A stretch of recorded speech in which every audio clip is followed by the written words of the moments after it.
welcome. My name is Will. I'm the Director of Outreach at the Stanford Graduate School of Business. And I kind of picked up the tagline of Admissions Nerd, here to help. Started that on Monday.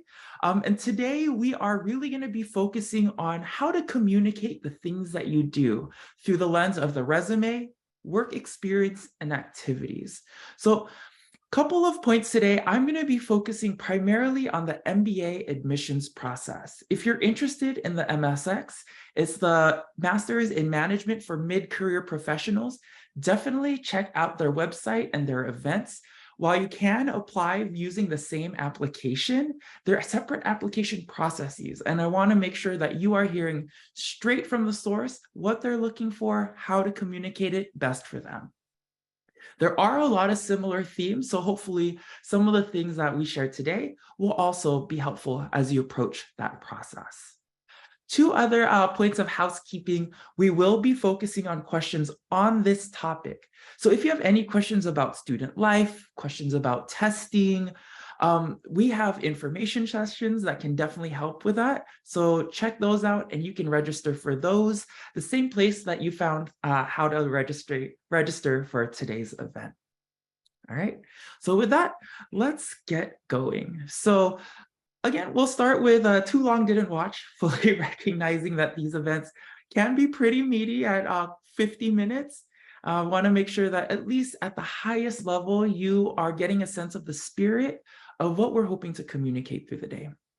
Holistic review, I 100% believe, is the foundation for understanding how we approach the application process, and in doing so, understanding how to put your best foot forward as an applicant. I know when I was applying to colleges, both undergrad and then into grad school myself, I had no idea what people were looking at. I just put stuff off and just kind of sent it out into the wind and hoped for the best.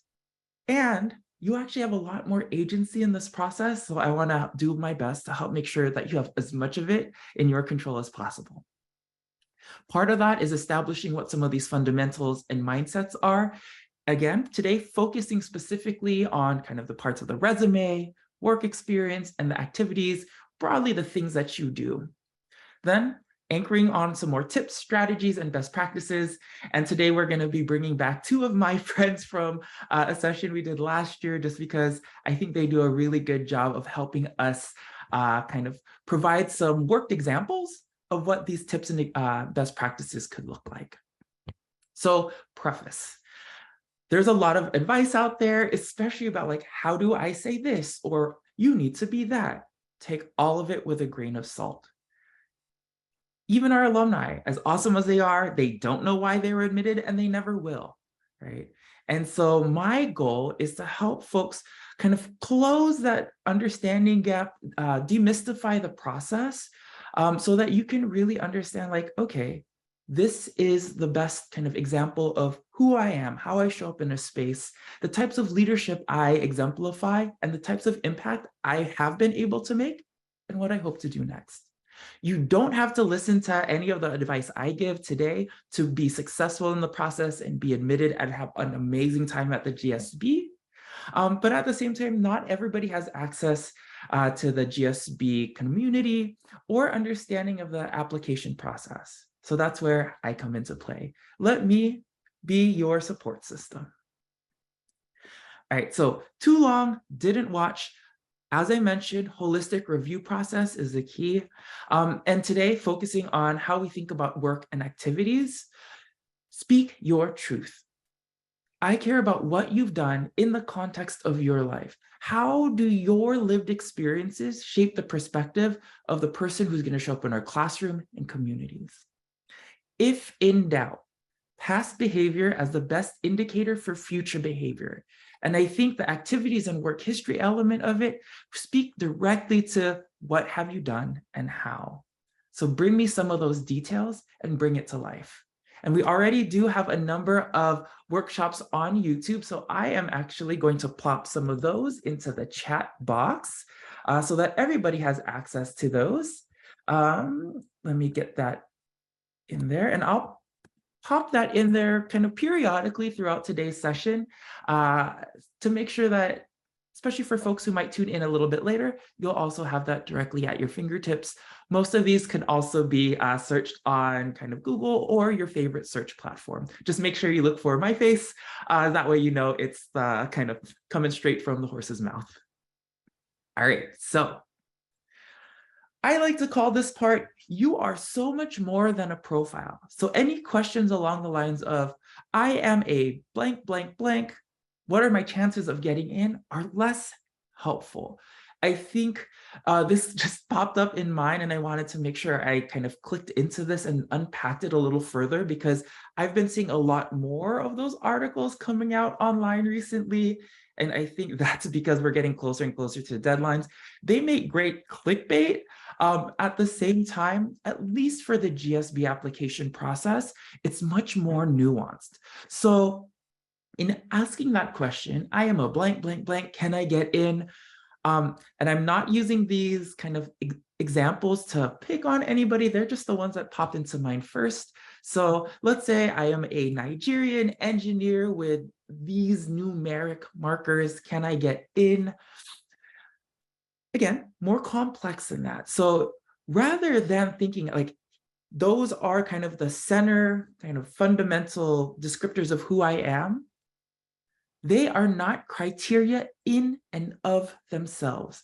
The perspective you bring, the industry you've worked in, your academic history, those are context.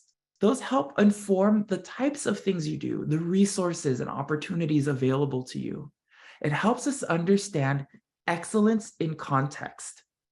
How does that inform the accomplishments and what's available to you? Knowing that the opportunities available to you as, let's say, that Nigerian engineer will look very different than somebody who might be a teacher in Chile or somebody working in consulting in Shanghai, right? Those are all context pieces.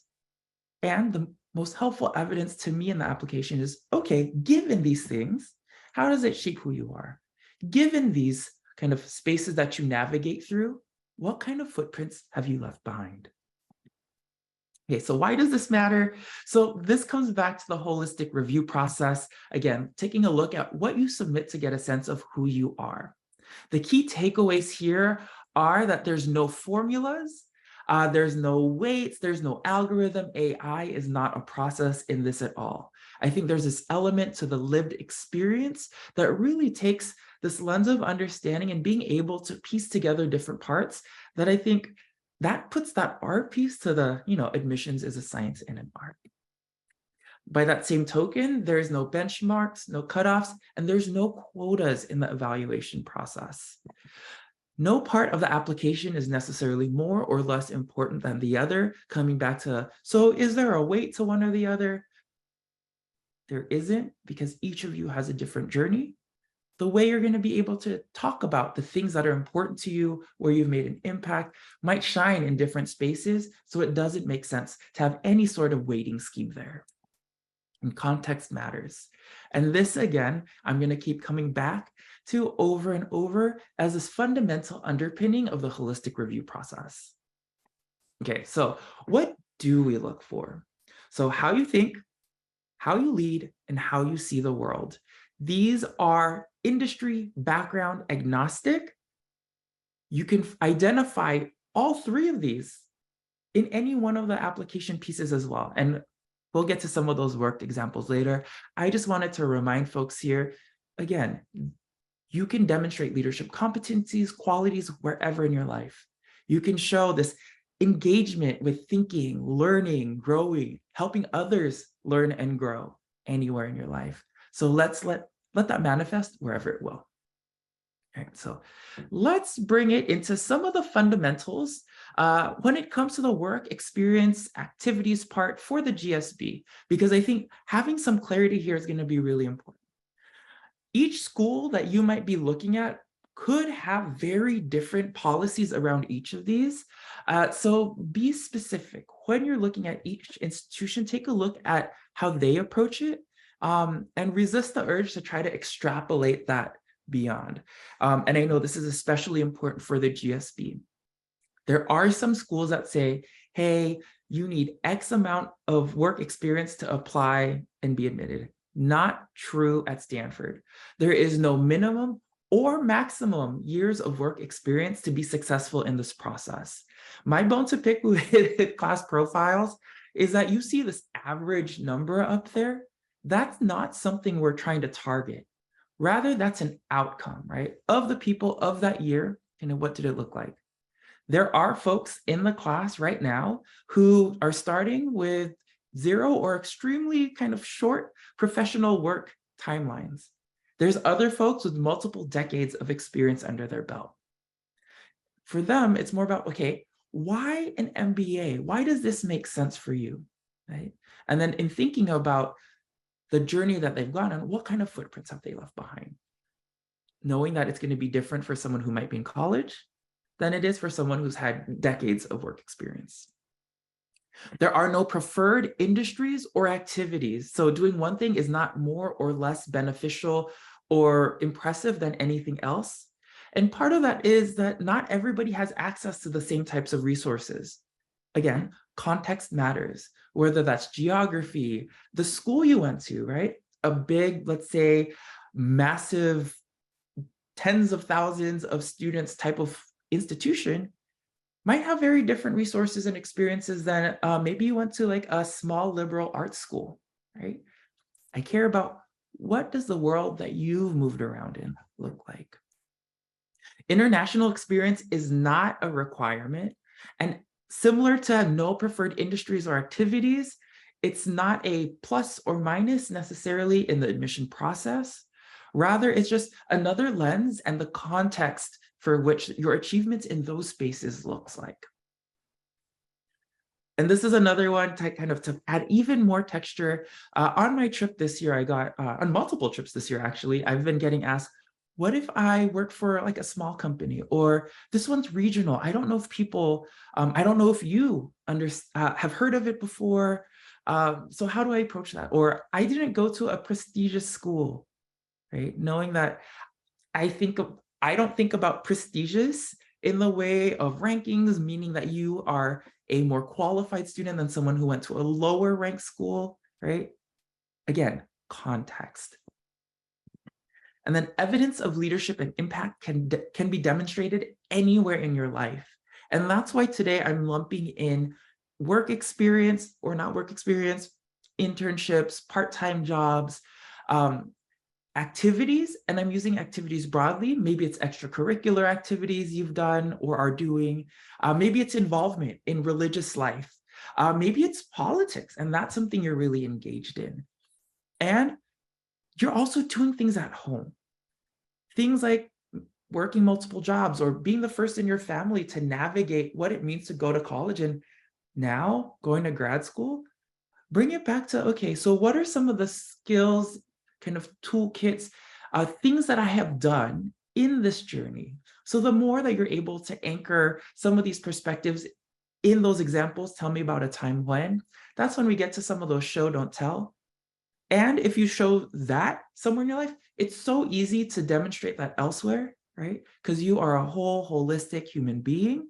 And the opportunities for us to demonstrate this can be different for each and every one. And we want to celebrate and honor that.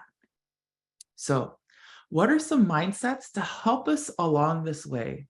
So what's the context of your world? The GSB application is really meaty. I think one of the questions or a comment, piece of feedback that I got at one point was, okay, your application is so long. Why do you require a resume if you're also asking for the work experience? I'm saying the same things.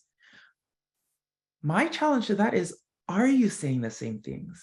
So I'm going to unpack that a little bit more. If anything, to give you a preview, the resume, that is a kind of bullet point, kind of brief, kind of capture of some of the things that you've done. If you look at the work experience part of the application, we ask you further details that can help conceptualize and contextualize those bullet points of achievements and accomplishments. So that, again, we can get a sense for what does excellence look like in your world. We'll play around with that in a little bit more detail later. So that comes back to the second point. Given where you are in life, Whether you're early in your career, mid-career, late career, how have you made a difference? Right? And I use that intentionally instead of the word impact, because sometimes with impact, we have these kind of preconceived notions that impact has to mean, I've started a unicorn company or I've changed the lives of 10,000 people. You can make a difference in the life of one person. You can make a difference tackling a project that your team had, right? And as you think about the motto of the GSB, change lives, change organizations, change the world, change lives is the first piece. You might be able to change the life of one person, and in doing so, you've changed their world. So I hope that you're also able to relieve yourself of any expectation that you had to have some kind of scope or scale to be successful in this process. And if in doubt, tell me about a time when. Anchor it in those lived experiences, and those are the strongest types of details and evidence pieces that I can bring back to the admissions committee as we're talking through, all right, who are we going to be able to invite into our class? Okay. Mindsets are really important here. And one thing that I hear a lot is, my path isn't linear. I haven't, maybe I just thought about going to business school recently. I've had a lot of different jobs. Will that be counted against me? And my answer is no. If anything, think about 3 lenses. We're looking retrospective into the past. How did you get to where you are today? The next lens is that introspective piece, what matters most to you and why. And as I mentioned, we have a few workshops on some of that introspective pieces, some kind of prompts and exercises to help you start to unpack and identify, what could that mean for you and what would you like to share with us? And then there's a prospective piece. Why business school? What are your long-term, short-term goals? What are your aspirations, right? And so rather than a linear kind of pathway, this might actually be a much more helpful kind of heuristic visual model for you. Taking that look backwards, that's when you can connect the dots between the different parts of your life. As you're looking forward, it might be blurry. There might be multiple ways to achieve something. The bulk of the GSB application assessment and evaluative process is that retrospective and that introspective, with, again, that focus of past behavior as an example of future behavior, right? So even leaning into that further with this visual, the things that you want to do next, your long-term, short-term goals, that's to help you kind of figure out, is business school right for me? I will never hold you accountable for what you want to do next. In the GSB application process, I am also not assessing whether or not your goals make sense, whether you are going to be employable in those spaces, or what the potential job prospects look like going forward. It also doesn't matter, hey, is our school good at X, Y, or Z? So leaning into, that's not true either. The GSB experience, kind of to use a phrase from our information session, it all starts with you. So thinking about what you would like to do, how can we help you get there? The more nuanced and kind of, maybe it's a niche piece, that's okay. That's what we're here to help you approach, whether it's our career management center, amazing people who have great connections out there, our alumni, the greater Stanford University network. Let's help you do that. Okay, so now that we have some of these kind of lenses that might be able to help you kind of break down the enormity of that question of who are you, what do you want to do, right? Kind of break it up into bite-sized pieces, and then hopefully it's a little bit easier to tackle, wrap your arms around. We're going to be focusing a lot on the retrospective piece right now. So let's get into some of that tactical, practical right off the bat. So click through the entire application. I know I say this every single time. And if you don't want to open the application, open our website. The instructions are there as well. Even if you're not thinking of applying this year, you can open an application just to see what it looks like.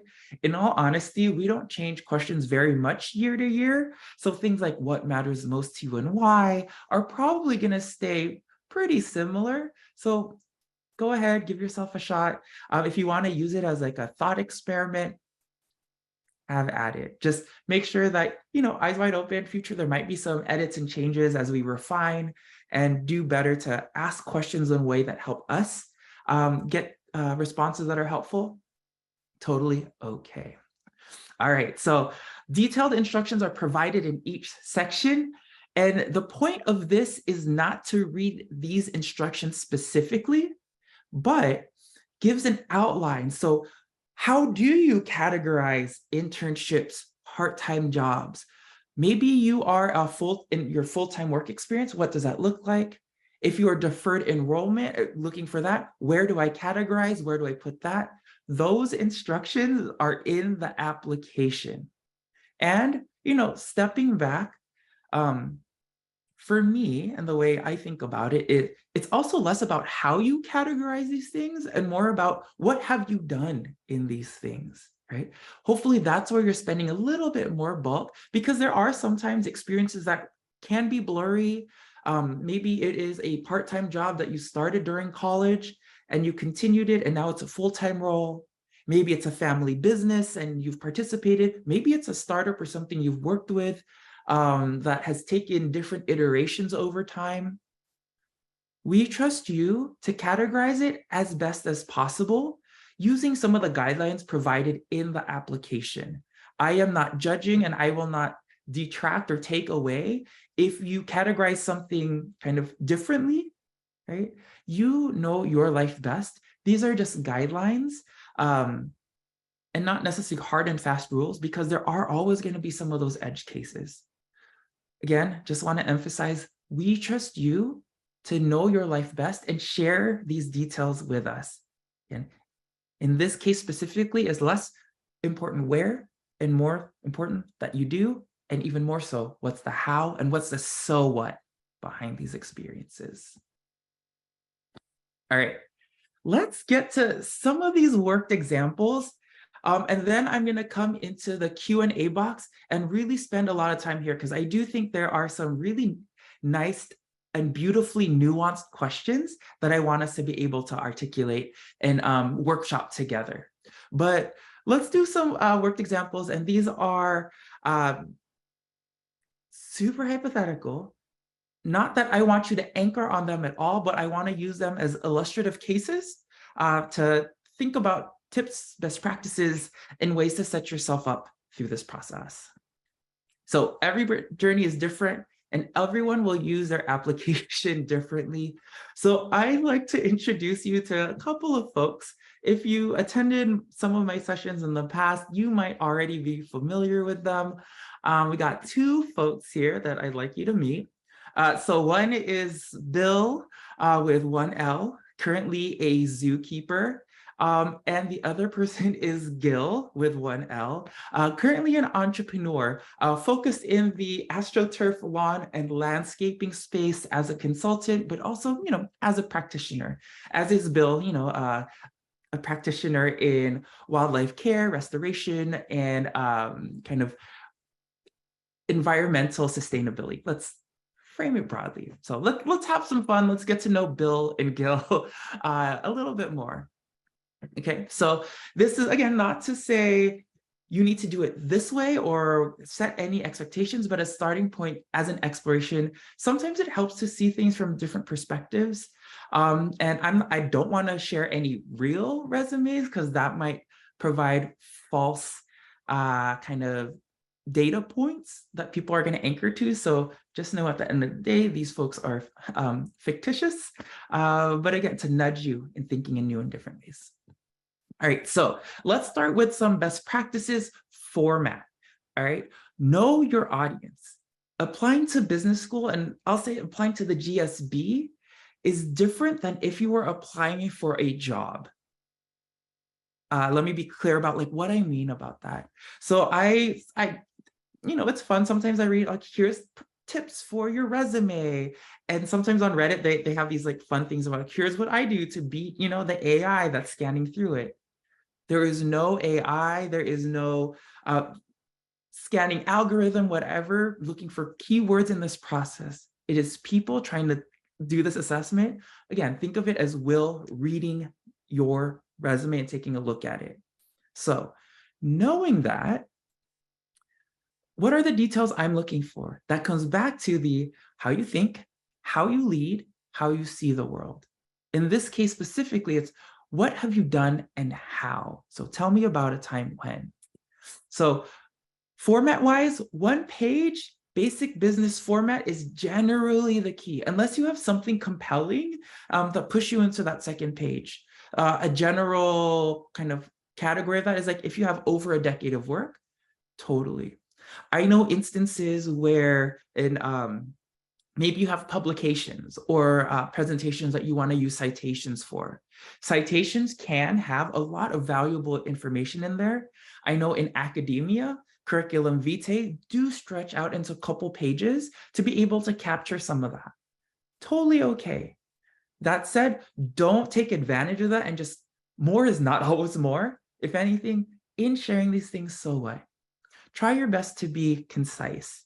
And I will say, if you are kind of earlier in your career, be more and more critical about that second page. I have seen instances where, there was someone who was still in college and had a 3+ page resume. My question was like, okay, why? What's going on here? So kind of be thoughtful through the process. Optimize readability and make the space work for you. So Bill might not have the most familiarity with this one-page basic business format. So first off, you don't need a picture, right? That's taking up some valuable landscape that you could use for convey something more meaty. So take that out of the equation. Objective. You don't need an objective. I already assume if you're applying to business school, at least in this instance, your objective is already clear. If anything, I'm learning so much more about what you hope for in the application, right? What are your aspirations? Why Stanford? You don't need that on your resume. Again, I'm taking a look at your entire application to make that assessment. Optimize readability also means be careful and thoughtful about that open space. Sometimes in this format where there's a column and then text, there's a lot of open white space. I'm not saying don't leave space open. Sometimes this negative space can be really important in helping me key into key pieces and highlight big messages that you want to convey. That said, big blank spaces could also be opportunity. Right? So think critically about that and give yourself the chance to think about, okay, what do I want? Again, think about, sometimes it helps knowing that the human's on the other side. What do I want Wil to know about me? Am I using this to full effect? Right? Same thing here. It doesn't need to be creative. Even if you're coming from a creative field, you do not need to prove that at all. Again, remember your audience. All right, content. Kind of shifting gears here. So now we're going over to Gil. Gil might have a little bit more familiarity with that basic one-page format. And again, there's a lot of different ways to approach this. This is a common layout. That said, there are other iterations out there. I do not expect you necessarily to use this one versus another one. Again, based on your life, there might be different organizational ways to do this. Totally okay. So bottom line, if it's important to you, it's important to us. Incorporate it somewhere. I will say that if you get, and when you get to the interview process, interviewers will not see your application. They will only see your resume. So if there's stuff that you're really proud of, make sure that it's in there. And then if anything, use the application itself, activities, maybe it's the award section to give us a little bit more detail there. Remember, things like company sponsorship or any types of awards, those are signals, signifiers of some action or impact or thing that you've done.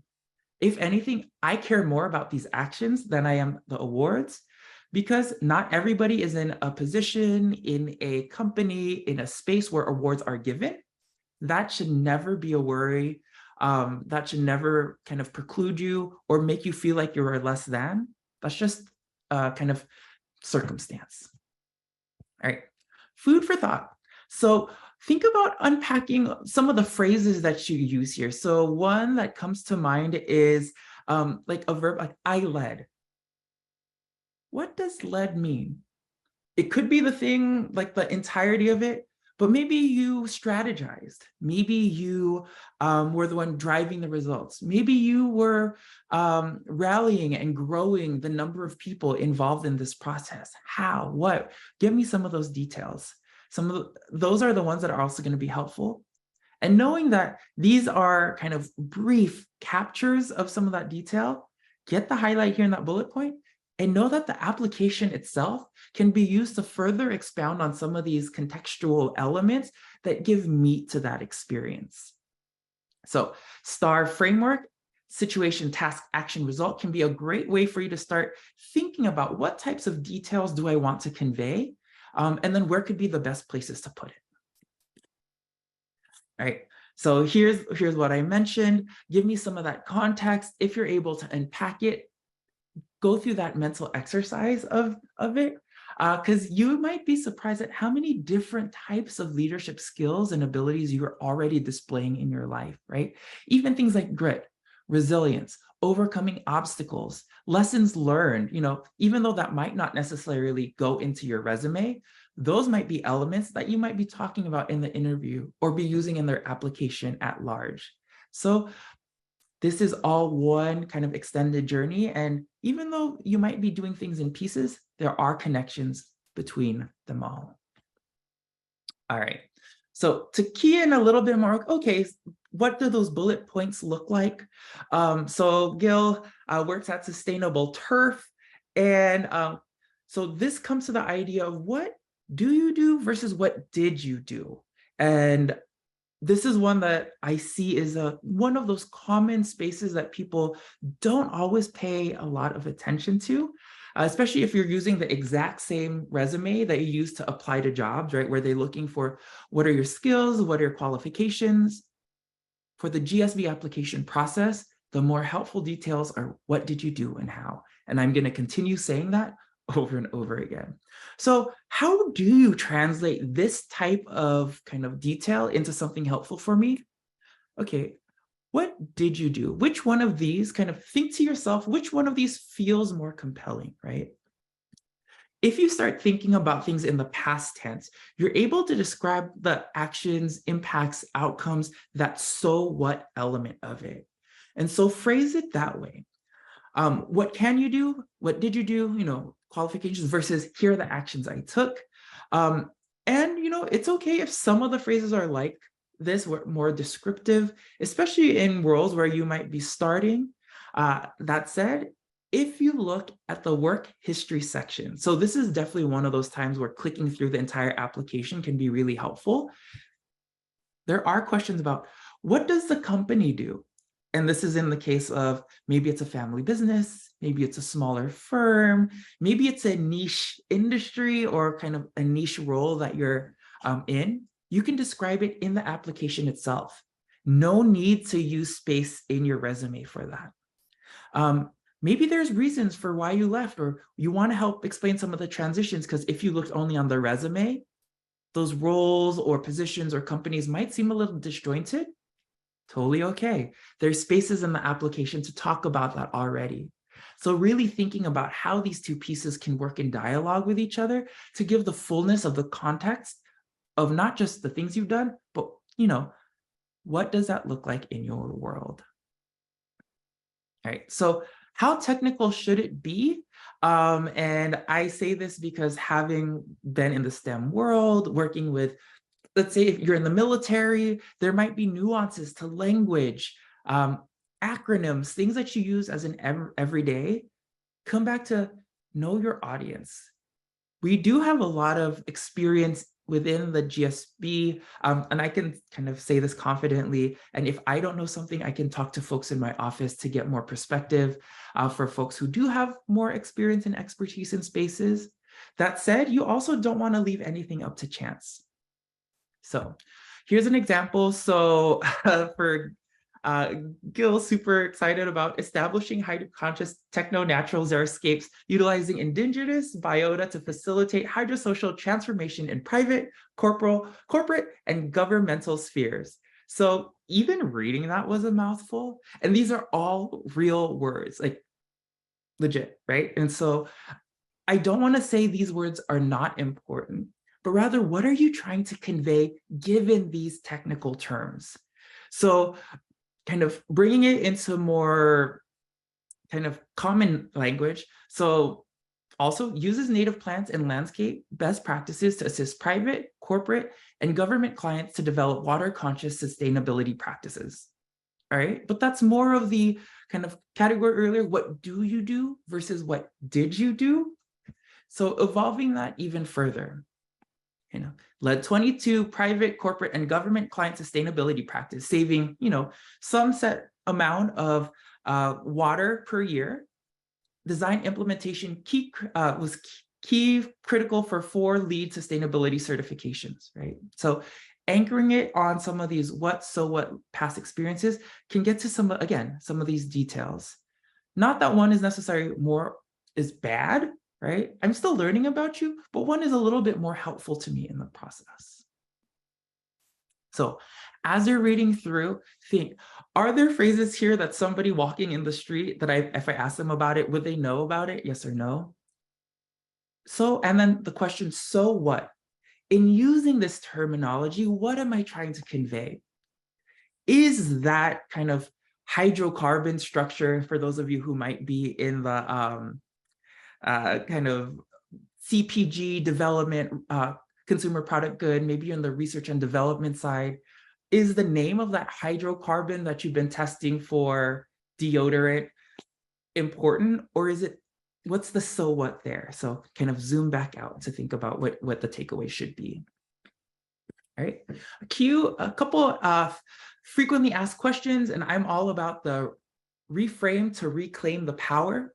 What if my work is confidential or assigned an NDA, a non-disclosure agreement? And this is more common than you think. Come back to that, so what? Okay.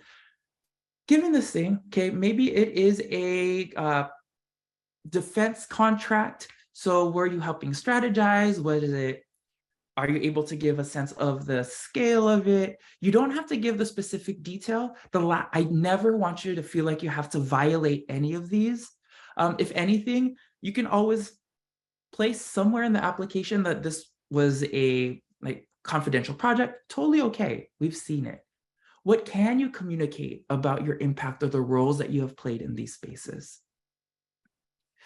Okay, and do you have to have the format in a certain, do you have to have your resume in a certain format?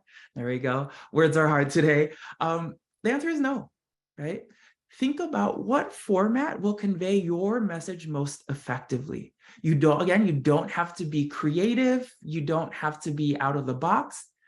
Just think, what can I use and how will this tell my story best? Recognizing that the application is another part of that dialogue. Do I have to keep it to one page if I've worked less than 10 years? And this is another one of those, it depends. What is it that you're trying to convey? Does it need to go in? Will it push it to the second page? Or can you also put in the application? Again, I care a little bit less about where you put it and more that it's there. Because again, I'm reading through your entire application before I'm making that assessment. And then if you can't fit everything into the resume, what should I do? Ask yourself, so what? Right? There are always ways to crystallize and distill language. So maybe there's somebody in your life who's really good at that. Workshop with them. Ask yourself that so what piece. I know I keep saying that over and over again, but there are always ways to be able to shrink down and provide just the essentials. Knowing that maybe to give some of those other details, that's when you go to those optional impact places in the application where you can go into a little bit more detail. Or maybe there's an element of why Stanford or an inspiration of what matters to you that's connected to it. Go ahead and use that application, use the essays to give a little bit more of light in that dimension, right? So All of these are guiding you towards the types of details that are helpful. Maybe you're using them to tell a lot of discrete stories, standalone anecdotes, totally okay. Maybe they're all related, also totally okay. One more time, I have no preconceived notions, expectations about what that should look like or why. All right, so I mentioned this earlier. I just kind of talked about this. So for maybe it is that Bill launched this lemur conservation program. Maybe it resulted in an honor or award. Maybe there's something meaningful. There's a short description. So again, all of these could be used to tell different dimensions of the same thing. So don't feel like you're stuck in one piece as a standalone. All right, and last, here's some more questions in case you're not sure, okay, what other types of details could be helpful for Will to know, whether it's in my application or as I'm just thinking about this, preparing for the interviews or talking to other folks. Helpful framework here: remember, reflect, context, connect. What's the space that you're working in? What's the scope? And I use space liberally, knowing that that could be an industry, that could be the office, that could be in a relationship you have in life. All of those are kind of equally valid places for you to reflect back on and think about, okay, what kind of positive impacts have I made in those spaces? Scale, it doesn't matter if it's one person, thousands of people, what does that look like for you? One thing that can be helpful to think about is this something that's typical for my role? Did I go above and beyond? Did I take something in a new direction? Okay, how, why? What were some of the things that inspired that, or what allowed you, or what were some of the barriers you overcame to make these things happen, right? Thinking about that context and kind of what comes on these other sides of that. What were some of the specific actions you took? I think a tendency that often happens is that we use we. And yes, many things might be done in group circumstances, but even in a group, you've had specific contributions. So feel comfortable talking about that. It's not bragging if you're just sharing fact and statement about these things that have happened and things that have been possible because of those actions. And I do want to say that for some people, the way they were raised, culturally, talking about the self can feel awkward and uncomfortable at first. This is one of those times where, it's okay to do that. And if anything, I'm asking and encouraging you to do so. If you don't, if there's a lot of we will help you on that. And I say we in this instance, as in the interview, stuff like that, we'll try our best to push you to get to some of those specific actions you took. But again, those two go hand in hand, right? What actions have you took? Take ownership and be proud of those things. In these group settings, think about, okay, here's the thing I did. What did other people do? Maybe you were able to influence or support or help change the minds of others. What were the roles of these other actions and players and actors in the spaces that you've been in? Then, so what, right? If you're not sure, okay, what does impact mean? If you don't know how to describe it, come back to this so what kind of framework. And that might be able to help nudge you on the kind of what kinds of details that you want to convey. All right, I'm going to go over to the Q&A box in a second, but check in with yourself frequently. See how you're feeling. Find support networks, right? Maybe you aren't sure how to articulate something. You get stuck on in front of a computer, but you're great speaking and talking to people about it. Use that as a framework to be effective in this process. Articulate what kinds of support you need. And then in doing that, you're going to be able to find the resources, and then we can finally connect the dots there. Every journey is valid. As I mentioned, we have no preferences for background, industry, role, whatever. You are the center of this whole process. And when I am reading your application, you are the most fascinating person in the world to me. And, just to soften, we're going to end on a little thing that I've been doing this week. So this is Helen. Helen is sitting in front of Green Library, one of the libraries on campus. Behind her is Hoover Tower, which the photographer accidentally cut out. So technically this photo doesn't live up to GSB or Stanford brand standards. So sorry about that, but this is Helen. She believes in you. I believe in you. You got this. All right, I'm gonna stop sharing screen, and then I'm gonna pop over to the Q&A, and that's where we're gonna spend a ton of the rest of our time together. So please take a look. I'm gonna be sorting questions by most upvotes. If you see something there that kind of resonates with you, make sure you click on that thumbs up button.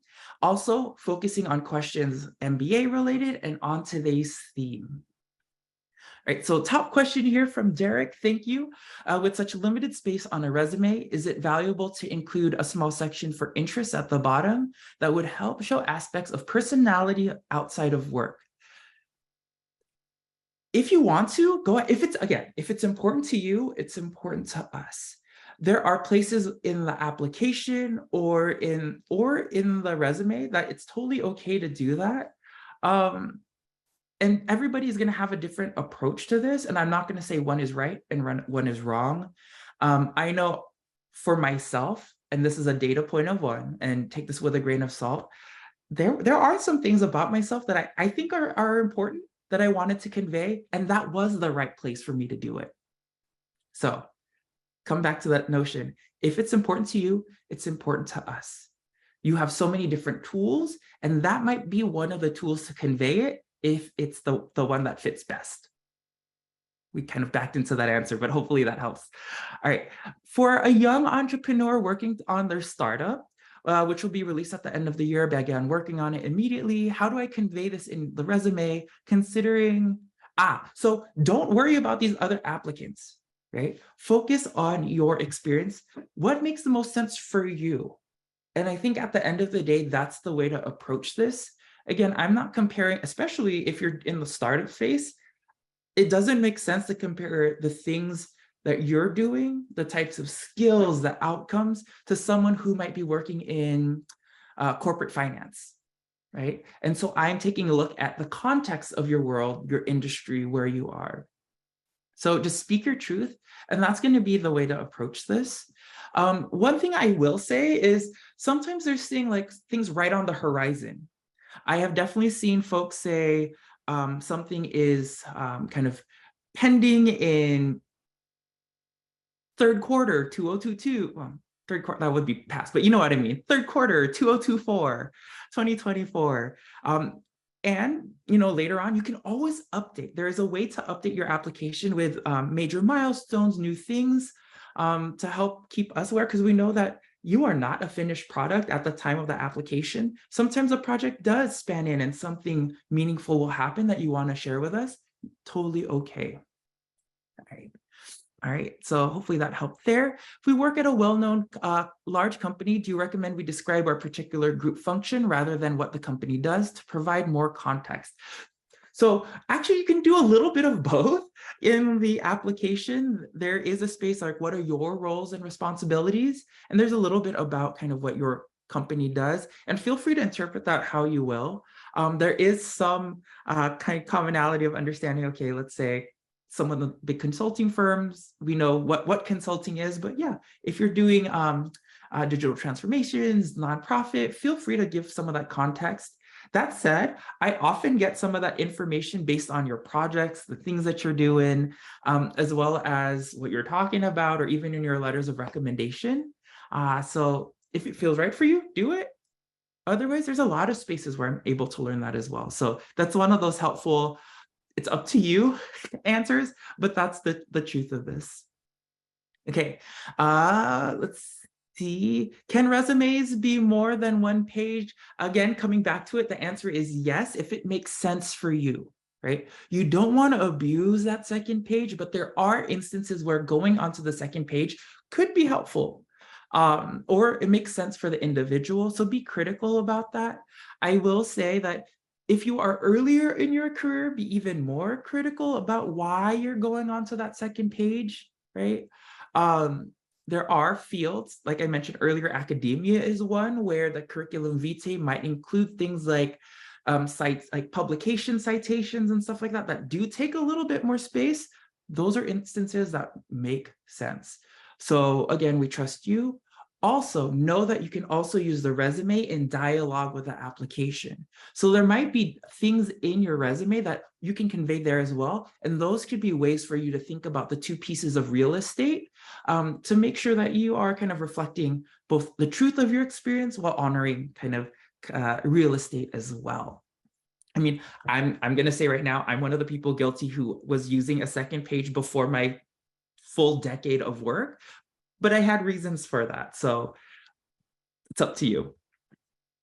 All right. Ooh, good question here. With the recent turmoil in the tech industry, many have been impacted by layoffs. What's the best way to approach a layoff or gap in your application? So in the application, there's a question that says, have you been unemployed for 4 months or more, right? Let us know what's been happening. We totally understand layoffs. Those are beyond your control, right? Those are a fact of life. And if anything, if you think about some of the dynamics of kind of careers now, there are times where people move companies, whether that is you realize there's a different field or a new opportunity opens up. Cool, right? That's a factor and a part of your story. That's okay. Just if it's one of those extended periods, 4 months or more, just let us know what you're doing during that time, and that's all you need to do. It's not going to be a detractor at all. Again, some of these things are out of your control, and we understand. All right. If you actively participated and led in various social initiatives at your company, should you categorize these experiences under work experience or extracurricular activities? It's going to depend. Again, so for some, it might get folded under your official portfolio of work. Others, it might be more of extracurricular activities, thinking for companies that might have employee resource groups, ERGs, some don't. Up to you how you want to convey it. That we trust you to convey it in the way that makes the most sense for you. I will not ding you or say plus points or whatever, because that's not part of the process. Remember, no formula, no points, nothing like that. As long as you're able to convey it somewhere, we trust you to put it whatever makes the most sense for you. All right. And yes, you can include college and college activities in the resume, up to you. Again, everybody has a different path, different things you want to highlight. If it's important to you, make sure you convey it somewhere. All right. And it looks like we've started to kind of gravitate toward a few themes that I have touched on multiple times. Hopefully, we're able to share at least a few pieces of information that will come in handy.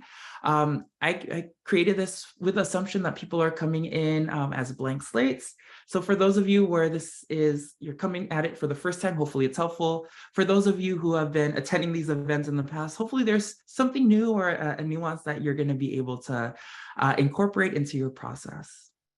Once again, thank you so much for joining. Thank you for sharing your time with me today. We will be posting these, so give me a little bit of time. I coincidentally, I'm also going to be the editor, so it's going to take me a second to get this back out, but we will be sharing these in the coming weeks. Thank you so much. I believe in you. Our team believes in you. My friend Helen believes in you. You got this, everyone. Take care.